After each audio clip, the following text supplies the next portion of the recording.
یہ ریڈیو صدائے حریت جموں و کشمیر ہے۔ محمد طارق اپڈیٹس کے ساتھ۔ بھارت میں مسلم مخالف قانون کے خلاف پرتشدد احتجاج، ہنگامے، جلاؤ گیراؤ۔ مغربی بنگال میں مظاہرین کے ہاتھوں 5 ٹرینیں، 3 ریلوے اسٹیشن، 25 سے زائد گاڑیاں نظر آتش، جبکہ ٹرک ڈرائیور کو ہلاک کیا گیا۔ آسام میں سرکاری ملازمین نے کام بند کرنے کا اعلان کر دیا۔ انٹرنیٹ پر پابندی میں 18 دسمبر تک توسیع، سکولز اور کالجز بھی بند کر دیے گئے۔ مظاہرین کے خلاف کریک ڈاؤن، درجنوں افراد گرفتار کیے گئے۔ بھارتی پارلیمنٹ کے کئی اراکین نے متنازع ترمیمی بل کے خلاف بھارتی سپریم کورٹ میں رٹ دائر کر دی ہے۔ بھارتی اپوزیشن رہنما راہل گاندھی نے کہا ہے کہ وہ اپنے بیان پر معافی نہیں مانگیں گے۔ انہوں نے اپنے بیان میں مودی حکومت کو تنقید کا نشانہ بناتے ہوئے کہا تھا کہ بھارت میں حکومت میک ان انڈیا نہیں بلکہ ریپ ان انڈیا کی پالیسی پر عمل پیرا ہے۔ لالو پرساد یادو کی جنتا دل نے متنازع قانون سازی کے خلاف 21 دسمبر کو ریاست بہار کو بند کرنے کا اعلان کر دیا ہے۔ مرشد آباد میں بی جے پی کا دفتر بھی جلا دیا گیا۔ آسام اور میگھالیہ میں امتحانات ملتوی کر دیے گئے۔ نئی دہلی میں جامعہ ملیہ اسلامیہ کے اساتذہ اور طلباء نے احتجاج جاری رکھنے کا اعلان کر دیا۔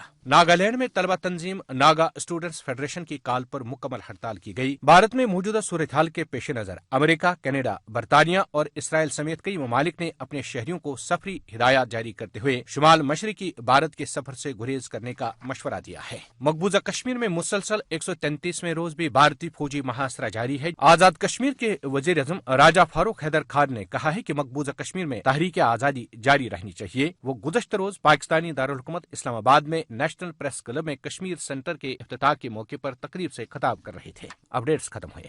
بھارت میں متنازع شہریت ترمیمی بل کی منظوری کے خلاف جہاں مسلمان، سکھ، دلت، عیسائی اور دوسری اقلیتیں سراپا احتجاج ہیں، وہاں بھارت کی اپوزیشن جماعتیں اور اہل دانش لوگ بھی اس کی بھرپور مخالفت کر رہے ہیں۔ اس حوالے سے جواہر لال نہرو یونیورسٹی دہلی کی طلبہ یونین کے سابق صدر کنہیا کمار کیا کہتے ہیں، سماعت فرمائیے۔ اس بل کو ہم نے اس لیے جلایا ہے کیونکہ یہ بل اس دیش کو ہندو مسلمان کے نفرت میں جلانا چاہتا ہے۔ یہ بل جو ہے سماج کو بانٹنے کی ایک کوشش ہے اور یہ اپنے آپ میں بہت عجیب بات ہے۔ گاندھی کہتے ہیں کہ ایشور اللہ تیرو نام، اس ایشور اور اللہ کو بانٹنے کی یہ کوشش ہے۔ جب دیش کا وبھاجن ہو رہا تھا تو جناح نے کہا تھا کہ جو مسلمان اس دیش میں رک رہے ہیں ان کو ایک دن پچھتانا پڑے گا، اور آج یہ جو ساورکر کے چیلے ہیں یہ جناح کے سپنے کو پورا کر رہے ہیں۔ یہ سامپردائک بل اس لیے لایا جا رہا ہے تاکہ دیش کی جنتا کو ان کے بنیادی سوالوں سے گمراہ کیا جا سکے۔ جب ارتھ ویوستھا آج لگاتار نیچے جا رہی ہے، مہنگائی بڑھ رہی ہے، لوگوں کو نوکریاں نہیں مل رہی ہے، سرکار پوری طرح سے فیل ہو گئی ہے، یہ جو پہچان ہم سے چھیننے کی کوشش کی جا رہی ہے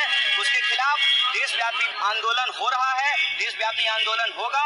یہ تھے جواہر لال نہرو یونیورسٹی دہلی کی طلبہ یونین کے سابق صدر کنہیا کمار جو اپنے خیالات کا اظہار کر رہے تھے۔